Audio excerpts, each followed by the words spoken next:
story ako is $100. $100. Kasi dati nung bata pa po ako, nag-start ako sa commercial. Yung 100 pesos na yun, tinitipid namin para pang commute papunta sa VTR. Yun. Tapos kapag kami extra, kunwari nalala kami 150, ganun, parang tinitipid pa namin pang McDo, kung saan lang kakasya. Minsan, order pa namin yung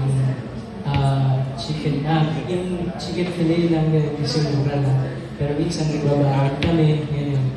Kaya, siguro yung title ko sa brand, kasi yung natatanda akong pinagdaan namin. Ako sana kunin kang commercial mo ako na magawa. Diba? Oo. Pero ngayon, mayaman ka na. Kasi dati Grabe naman yung